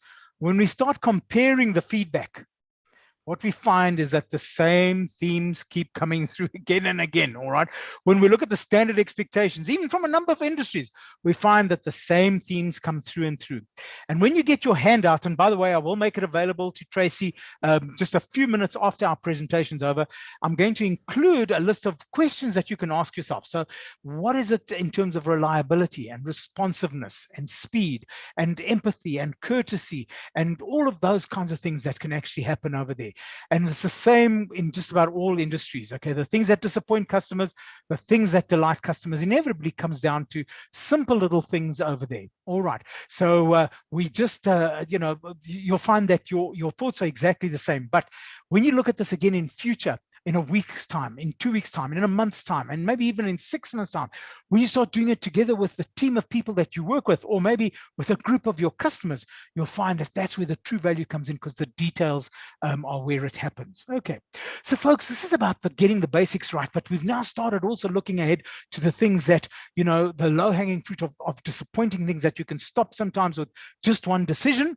I don't want you to cheat, but imagine if you went to your bank and they said, forget all this FICA stuff. Don't worry. We know who you are. We'll just photocopy last year's ones. That would be a miracle, I guess. Okay. And I know banks can't do that because they'll be, they're open to a heavy fine or send the directors to jail. But the point is, sometimes it's just as simple as a decision to not do it. And then the delight factors as well. Okay. We also spoke about how important it is to make it easy to do business with your company, okay? It's absolutely critical to customer loyalty, especially today in their complicated lives, and to avoid customer disloyalty. Let me just quickly cover those things. It's the physical effort. Do they feel like they're on a treadmill, opening cans, reaching up, walking forever? Sometimes it's just physically hard doing business with you, all right? And then, of course, the mental or intellectual effort. Sometimes it's so complicated, it's just hard to understand. What do they want here? Why are they asking me these questions? I don't see why this needs to happen over here. So it requires a lot of brain power to actually understand it. I find a lot of websites are like that, all right? So we not only need to make things simple, but to make things as pure simple. This is how Apple did some amazing stuff with phones, with all the little buttons. The weather button looks like weather. The timer button is a clock, and all of these various things. The diary button looks like a diary. So from that point of view, it is an incredibly complicated machine on the inside, but for the user, it's simple. It's nice and easy. Okay.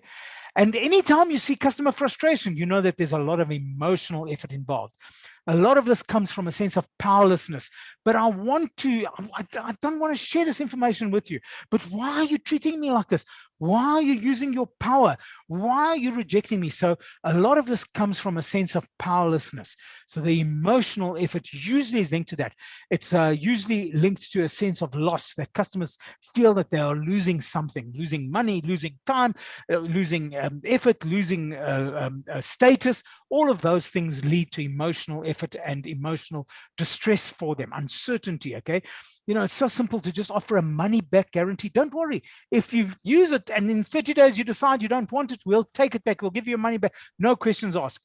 My experience in the last 35 years of running my business has been that in reality, of all of the customers that I've had, one company run by an accountant actually asked for their money back. And when I went with a check, and I had to borrow money, by the way, to actually give them their money back, the MD said to me, he said, no, he said, we didn't achieve what we want to achieve. I don't really want your money, okay? And I don't want my money back. And I want you to tell me how to get this whole thing back on track again. And by the way, it turned out that it wasn't my fault. It's the stuff that they hadn't done in their company that caused the problem. But that's once in 35 years that somebody's asked for their money back, okay? And I know there's some jerks out there, but give them that sense of reassurance, okay? And then finally, the time effort. Where do we waste their time? And I'm not suggesting that you speed up everything, but what I'm suggesting is that you proactively do something about it. So for example, if there's a long queue in your business, keep them entertained. Let somebody walk up and say, hey, I know this is taking long. Do you want to come back later? Do you want to take a number? I love those numbering things that I'm seeing in banks now. So you know exactly where you are, but the waiter comes up to you. Listen, there's just been a small delay. As you see, there's that big table over there, but can we bring you some snacks in the meantime? Can I get you another they're doing, you know, anything that keeps them entertained and that there's that personal thing. Don't worry, we're working the best that we can to make sure that we don't waste your time. If in fact there's a bottleneck in your company, okay, then you've got to do whatever you can. Do we need to hire more people? No. Okay, but we need to find out what is it that causes the bottleneck. And this is where a lot of self-service can also help over there. We'll talk about self-service in session 2, but it can make a huge difference over there. So what can we do to reduce the time that they spend with us so that they don't feel they're wasting time, but also what can we do to reduce their perception of the time? All right, by keeping them entertained and so on, showing funny videos, etc., etc. More and more businesses are starting to do that now. And of course, when it comes to the internet, unfortunately, you know, unforgivable. If your website just takes too long to download, you can expect that, you know, you get about 3 seconds and your customers will be gone. All right, so what you can do is you can then map some sort of a customer journey if you want to. You take the touch points in time sequence, okay, from the very beginning, they became aware of your product, they got onto your website, they made a couple of inquiries, and they came in, or they decided they were going to order it and so on and so on, and then it gets delivered, and then they open the packaging, and then they start using it, and then even maybe at the time they're going to dispose of it. All right, and what you do then is you look at the customer effort in those 4 areas from, you know, physical, intellectual, time effort and emotional effort, and especially the emotional effort from, oh no, this is great, this is, I love it, to all the way through to, you know, oh, I hate this, and, you know, why did they do that? I've taken an example of South African Airways, flying with South African Airways. Check-in is a difficult process. Security is painful. They can't do much about that. The lounges are noisy. They're loud. The smoke is there. The sandwiches are all, you know, curled at the edges. It's really not worth using the lounges. And then, of course, there's that hurry up and wait. You've got to get to your gate half an hour before the plane is due to leave kind of thing. Why? There's no seats there. You've got to sit on the floor. Okay. The toilets are absolutely filthy. Gate seating, there's non-existent. Okay. The boarding process is slow. And there's always somebody who's got the big suitcase that they then use up all the luggage space, and the aircraft seating was designed to be, you know, for small people, not little people. So it's just a negative experience. Okay. On the other hand, if you fly with somebody like Virgin Atlantic, they have turned that curve around. Okay. No need to wait in the lounges. Okay. You know, the toilets are impeccable. You could probably move your bed in there, okay, and stay there for a couple of days. The gate seating is organized. They let, you know, the people in the boarding process, they open the front and the back of the plane, you know, to double the process. They then say, if you're in row A, B, C, D, and, you know, and so on, or row 1, 2, 3, 4, etc. And the seating is absolutely beautiful. And by the way, not even in first class or business class or upper class, as they call it, in economy class over there. So that's where it's important. Okay.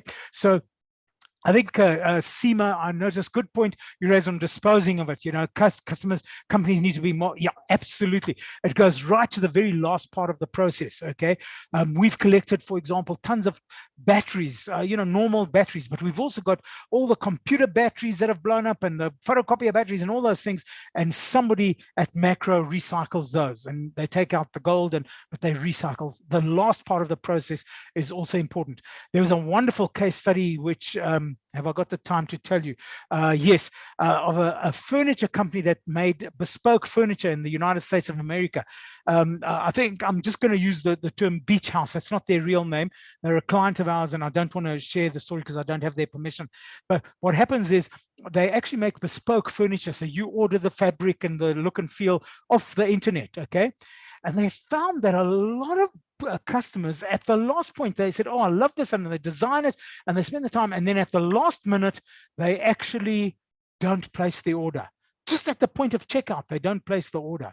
And what happened is they discovered, when they did their homework, and it took them about 6 months of serious research and focus groups and visiting customers and interviewing them on the phone and so on, that for the majority of those customers who went off the website, who did not place their order, the question topmost in their mind is, what am I going to do with the old one? What am I going to do with the old one? Okay. And especially if you live in an apartment on the 4th floor of a building and there's all these stairs, you know that when they deliver, they will bring it up the stairs, but who's going to take your one down the stairs? Okay. And the moment they fixed that and they offered it as a service and they said, we will send it to charity, or we'll even sell it on your behalf if you want to, we'll start a little part of our website. And what happened is that their orders just shot through the roof just from that one insight, okay. And of course, yeah, furniture is one of the biggest culprits. You know, we all are big admirers of IKEA, but when you look at the forests that IKEA are killing, okay, in Eastern Europe in particular, well, we've got a big problem there. So the final disposal, help customers with the recycling story. Good, nice points over there. Brilliant, folks. Okay, so Virgin Atlantic, South African is, oh, I hate this. Why do I keep doing this? Virgin Atlantic, oh, if only I could do this always, okay. All right, folks, and we're going to end off today on relationships. We've touched on a few beautiful examples, okay? But how are you now going to give me, as your customer, evidence that you truly care rather than platitudes? How are you going to touch my heart? How are you going to make me laugh? How are you going to make me feel good about your business?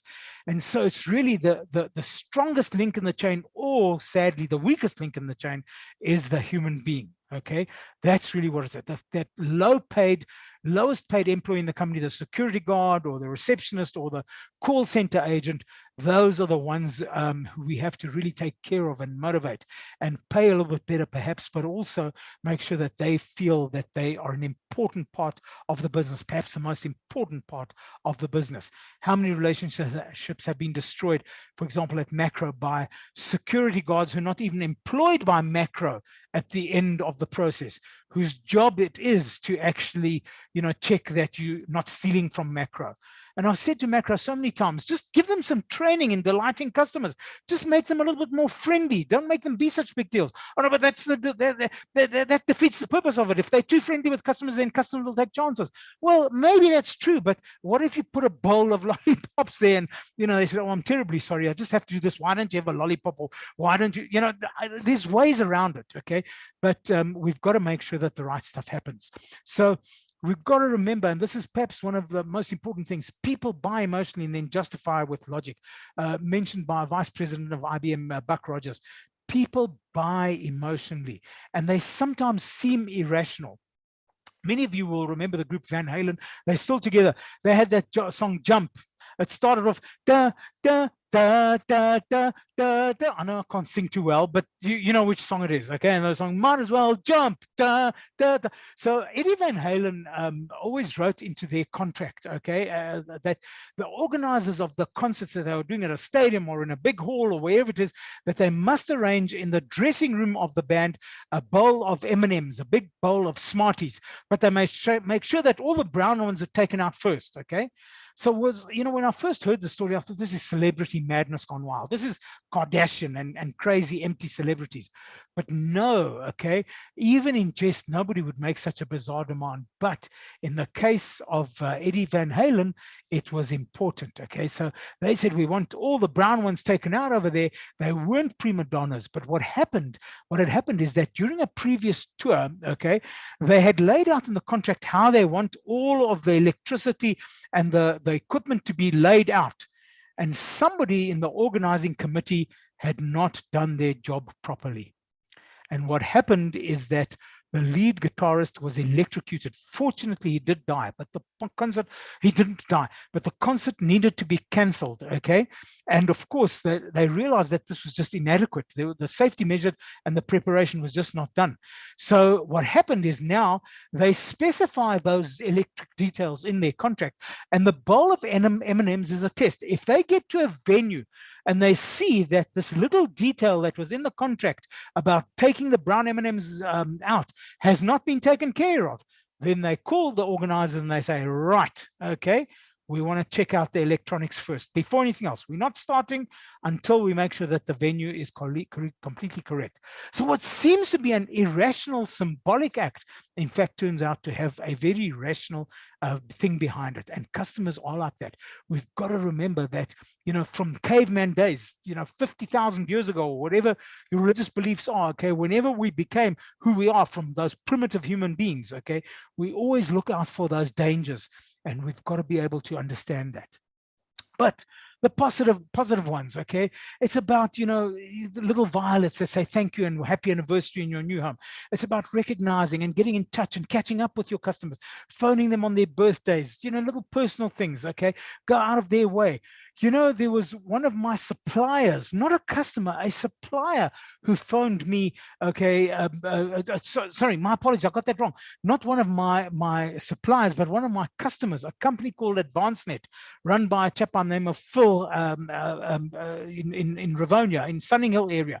And as soon as lockdown happened, about a month after lockdown, my customer phoned me and said, how's it going? I should have been making that call, but out of the blue, I get Phil on the phone call. I recognize it on my cell phone, recognize his number, and I think, wow, what does Phil want? Okay, maybe he wants an online session, but it wasn't. He just said, how are you doing? And that was just so meaningful. I think I worked for him for free for the next 3 sessions over there. Okay, that's what we're talking about over there. All right, I got a video just before Christmas last year. Okay, and it wasn't a video, it was an email from a company called Vidyard. Okay. And, you know, lots of companies send you a link with a video, but this particular one, I'm going to magnify this one again. I want you to see this part over here. The email itself looked like this, and it said, happy holidays, Aki. So obviously based in America. Now that caught my attention. I thought, hang on, there's a video here, a link to a video, and it's got my name in it. Couldn't resist it, could not resist it. Okay, so I immediately clicked on that, and believe me, I'm getting 300 to 500 emails per day. I don't click on all the videos unless it really looks interesting. That was interesting enough. Okay, just that they got my name over there.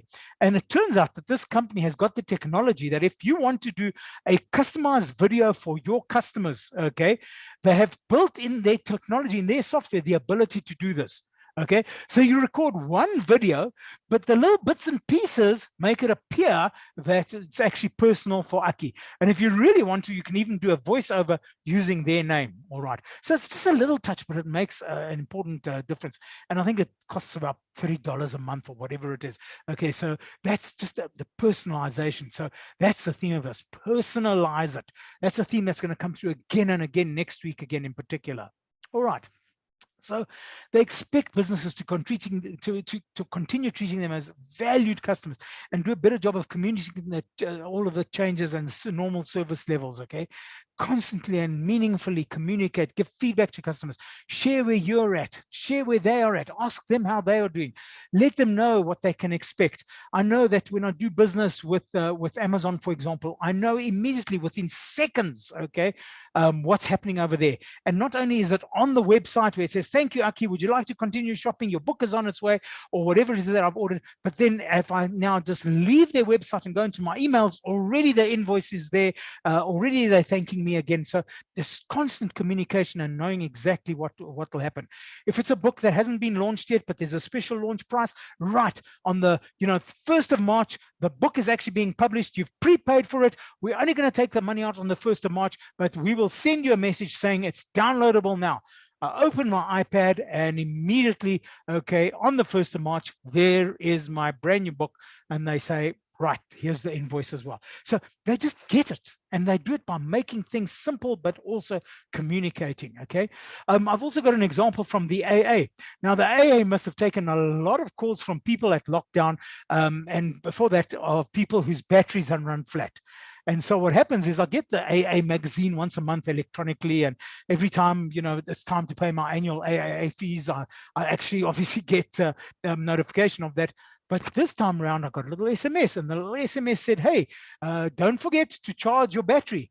And their timing was brilliant. My car had been in the garage for about 2-3 weeks, and the battery was actually almost flat. Thank goodness I received that SMS on that day. So I put on my mask and I put overalls on and I covered my whole body because, of course, I was in a huge panic about this whole pandemic 2 years ago. And I got into my car with my license and with everything else, and I drove around the block about 18 times, okay, to recharge my battery. The point is, they were making it easy for themselves, but they were making it easy for me. All right, they were saying, hey, here's how we can help you. We know about cars, and if you leave your car in the garage, it's going to cause problems for you. I must tell you, they also made a sale, because a little while later, okay, I actually was looking on their website and I found battery recharges, car recharges. So you just put that in the plug point in your garage, you hook it up to your battery, a relatively easy job. 1 minute later, your battery is fully charged. You just leave it on and you don't have to worry about this in future. And that recharger cost me the better part of 1,200 Rand, okay? But it was worth it. It was worth the hassle factor and the embarrassment of having your battery go flat. All right, folks, so let's put it to bed, summarize it. I want to give you a bit of time for some questions and some comments. I'd like to hear from you by volunteers only. I'm not going to force anybody to say anything. And then Tracy also wants to say something. Simplify my life, okay? There's always an answer. Sometimes you have to cheat a little bit, okay? I mentioned the example of the bank, and I'm not going to tell you who they are because I don't want to get the bank or the employee into trouble. But I had 2 credit cards that one was my personal credit card and the other was a business credit card, and I was using them separately, but they both came up about 3 months apart from each other, okay? And the law says that you've got to give them a statement within 100 days of the day that you take it into the bank. So that statement can't be more than 100 days old. So the bank phones me and says, your new credit card is ready and you can pick it up at your branch, but we need proof, blah, blah, blah, and so on. So I said, but I was there just a few weeks ago, okay? Why do you need this thing? And they looked in their records and they said, actually, it's been more than 100 days and we need this thing. Anyway, I forget about it and I'm in the area where my branch is and I go to pick up my card and I get into this argument with a young lady. I'm saying, but I was just here a few weeks ago. I took a chance, obviously. And she could see my frustration and she said, so when was this? And again, she looks in the records and she goes to the back and she said, give me a minute, okay? And she goes to the back and she brings my card and says, just sign here. And I said to her, so what was it? She said, yes, no, actually that statement was more than 100 days old. She said, but don't tell anybody. If you tell anybody, I'm going to get into big trouble. So I said, what? And she lowers her voice and she said, I had that old one in the back in your file. I just went and photocopied it. Nobody ever notices these things. So I just put it in there, but nobody ever notices these things. Okay, so she actually broke the law. She probably broke the rules of the bank. Okay, and I'm just so grateful for her that she made my life a little bit easier, because if I hadn't gotten my bank card on that day, I would have had to make a special trip to the shopping mall to pick up my card. So, you know, it's people like that. I'm happy to give them my support over there. As I said, I can't mention the brand because I don't want to get them into trouble. Okay, so final little story. Would you send my goldfish to London? This is a story from Richard Branson. It happened to people that I actually know. It's now become world famous. And in fact, I believe they've got it somewhere on their website. 2 friends, Rudy and Suzanne. They had 2 little girls, Charlotte and Beatrix. Little girls were about 4 or 5 years old at that stage when the story happened. They now are almost 20 years old. And what happened is that because the granny used to visit South Africa for 3 months every year, she once had an operation. I think it was a hip replacement, and she couldn't come from England to spend the summer in South Africa. So she wrote to them and said, oh, I'm so sorry, I'm not going to see you guys this year, but maybe next year when my hip is fine. So everyone was disappointed, not least of which were the kids, because I've met Molly. She's a family friend, and she's just the most wonderful grandmother anybody can wish for. And so everyone was disappointed. Around end of October, early November, Rudy comes home and he says, I've got a surprise. I've organized a surprise for us. And they said, what surprise? So he opens up this little envelope and he says, we're going to England and to London for Christmas.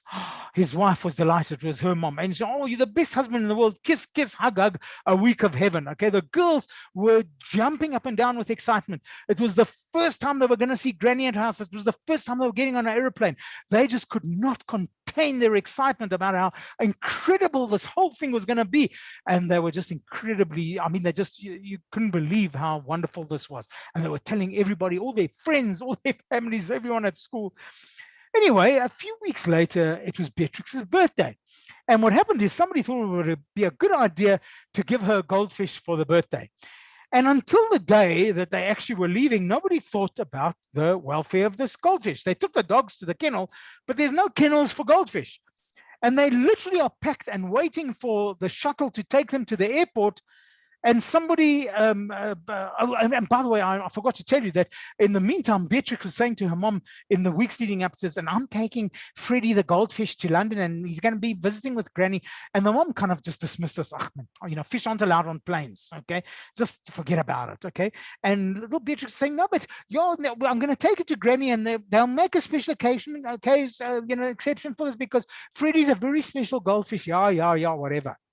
So they packed up and ready to go, and the shuttle bus arrives, and the husband and wife are now locking the house and setting the alarm and saying, you sure we've taken care of it? Have you canceled this and run that and whatever? And they don't notice that little Beatrix now into the shuttle bus smuggles the goldfish in the bowl onto the bus. Okay, so hectic. The parents, the bus driver's getting a bit agitated, saying, if we don't leave now, we're going to be late, you're going to miss your plane. So they just get in there, sweating into the seats of the bus. The girls are sitting at the back, and go, and they go on the road to the airport. Halfway to the airport, the mom turns around in the seat just to make sure the girls are tied down and whatever, and she sees that Beatrix has now got this goldfish bowl. And she says, what were you thinking, Beatrix? I told you, fish aren't allowed on planes. And Beatrix was saying, no, but mommy, this is a special. I don't care. They're not going to let us. The dad turns around and says, what's going on over here? But didn't you tell her? Now the parents are arguing with each other, okay? But didn't you tell her they're not going to, I don't know what we're going to do about this. And in a moment of madness, Rudy turns around and he says to his wife and to the family, well, you just wait and see, young lady. As soon as we've done the check-in process over here, I'm going to just take the fish and flush it down the toilet. Daddy, do that. I don't care. You should have listened to your mother, okay? So big stress all around, okay? They get to the airport and the little girl just, just sobbing to herself, and the little sister is like, shocked that the daddy will do this. They join the queue, and he just points his finger in her face. You just wait and see, young lady. But he doesn't really want to do that, okay? But he doesn't know what to do. He doesn't know what he's going to do with this goldfish.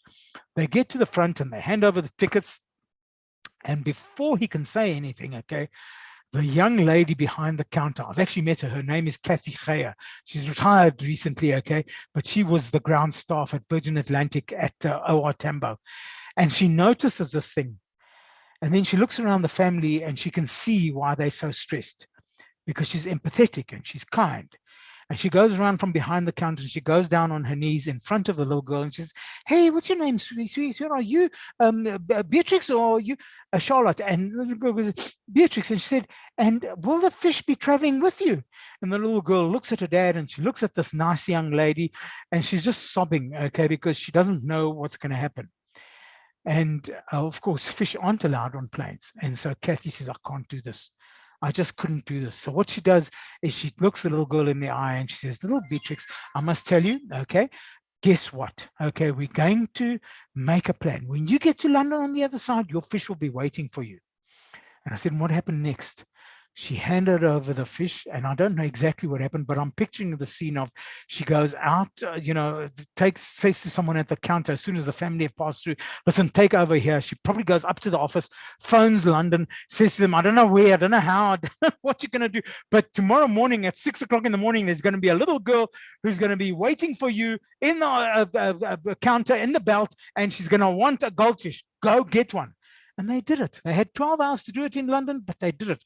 They get to Heathrow the next morning, and a young man in a bright red jacket comes up to them and says, hey, you must be little Beatrix. Come with me. I've got your fish in the office. The little girl didn't know that it was two separate fish. Same process in reverse on the way back, okay? And I visited them on my last trip to the UK recently, and I said to Beatrix, but did you know that this is probably what happened? She said, Uncle Lucky, I promise you, I didn't know. I really thought that they actually put the fish on the plane, okay?